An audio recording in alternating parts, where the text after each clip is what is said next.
this meal was some of the best food we've had in Belize so far. Easily a 10 out of 10. What's going on, y'all? Plate Check Joe here, and today we're going to be checking out another unbelievable restaurant. I see what you did there. This is Elvi's Kitchen here in San Pedro, Belize. As soon as we walk in, I felt right away that this is a place that's upscale. They greeted us up at the front and immediately told me I had to button at least one of my buttons on my shirt before they could seat us. It caught me a little bit off guard at first, but hey, rules are rules. They sat us right by the window, which ended up being the perfect spot because the sun was going down and the lighting here looked amazing. And one thing that really stood out was the giant tree inside the restaurant with the lights wrapped around it. Apparently the tree was already there when they were building the restaurant, so they decided to keep it inside. The waiter came over quick with the menus, had good energy, cracked a couple of jokes with us, and honestly made the place feel a lot more at home and welcoming.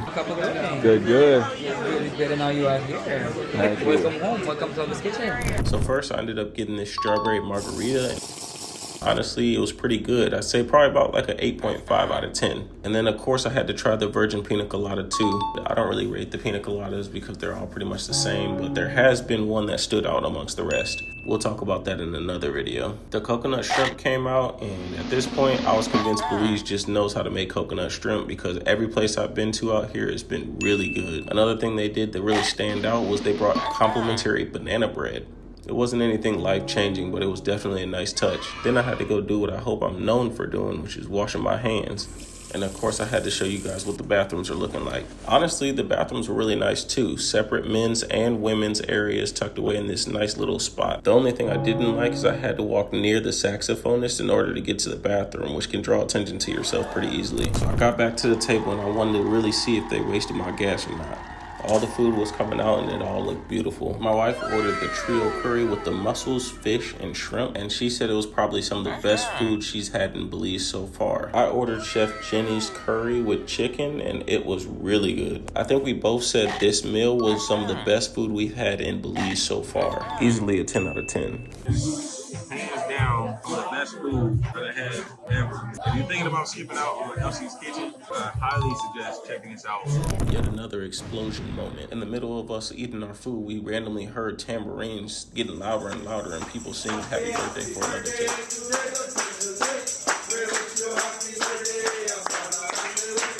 That was cool, but I definitely wasn't expecting the air horn at the end.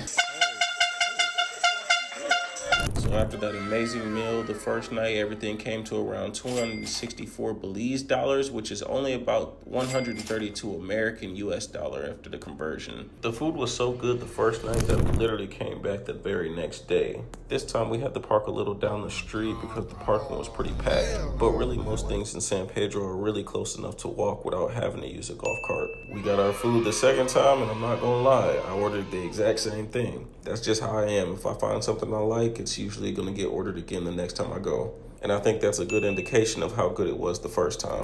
And this time I was a little shocked, unfortunately, because the second time it was just as good as the first time. Air horns.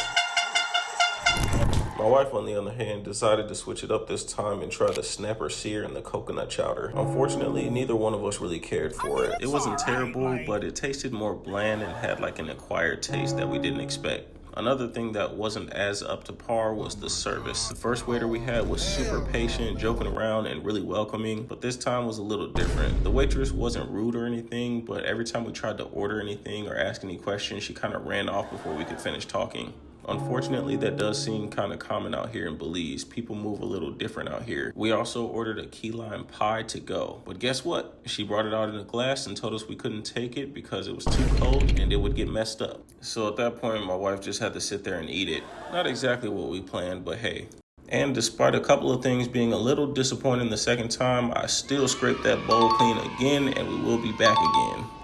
So overall, the second experience wasn't as good as the first one, but I'd still definitely come back, and I'd still recommend other people to try this place for themselves. And if y'all want to see more food spots, hidden gems, and honest reviews like this one, make sure y'all keep coming back and visiting Plate Check Joe by hitting that plus sign on the right side of your screen. I'll see y'all in the next video. Thanks for watching.